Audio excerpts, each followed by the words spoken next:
3, chapter 3, Jesus replied, "Very truly, I tell you, no one can see the kingdom of God unless they are born again."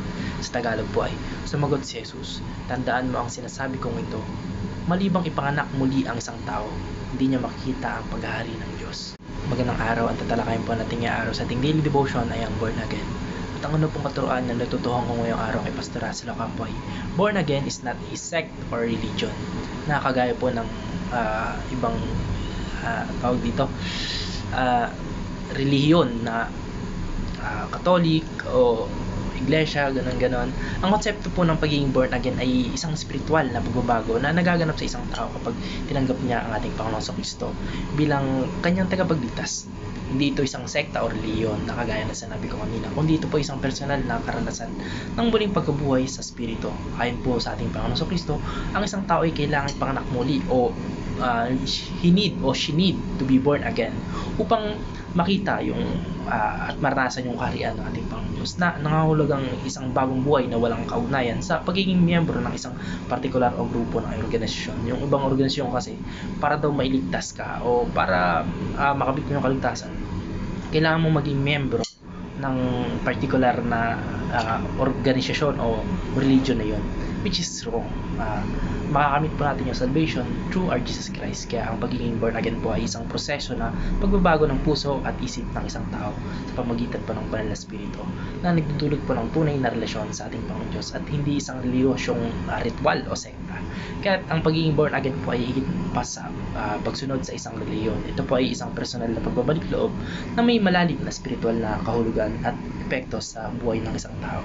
Ang natutuhan ko na po sa pangalawang katuruan ni Pastor Russell Ocampo ay, born again is spiritual experience. Ang born again po ay hindi isang simpleng ritual o tradisyon, kundi ito po ay isang pagbabago na nangahulugan sa loob ng nangyayari po sa loob ng isang tao kapag siya ay tumanggap o tinanggap niya ating Panginoong Kristo bilang kanyang tagapagligtas. Ito po ay isang spiritual na karanasan kung saan po yung dating buhay ng pagiging makasalanan ay pinapalitan ng bagong buhay ng isinusuong ayon sa kalooban ng ating Panginoon Diyos. Kaya sa madaling salita po, ang pagiging born again ay isang malalim na pagbabago sa puso at isip ng tao na hindi nakita sa labas kundi sa loob. Ito po ay hindi sinasabi lamang, kundi ito ay pinapakita through action.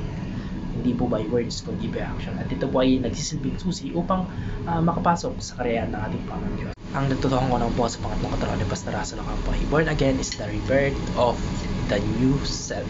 Ang pagiging born again po ay nagsasaad ng pagbabalik loob o pagbabalik sa ating Panginoon Diyos. At sa proseso pong ito, ang lumang sarili o yung dating pamumuhay po natin sa kasalanan ay napapalitan ng isang bago at malinis na sarili na may bagong layunin at buhay ay naayon sa kalooban ng ating Panginoon Diyos.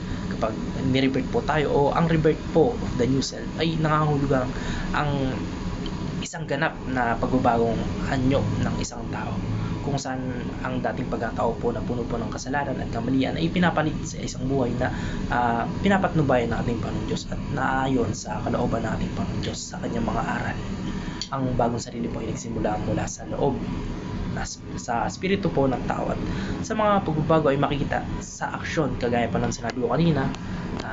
Hindi po ito sinasabi nagbago na ako, pero yung action natin ay hindi na.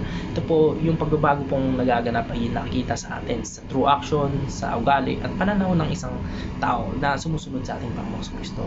Ang pagiging born again po ay isang pagkakataon na muling lumago at magbago upang maging higit na katulad ng ating Panginoong Kristo. Salamat po, maraming salamat and God bless. Amen.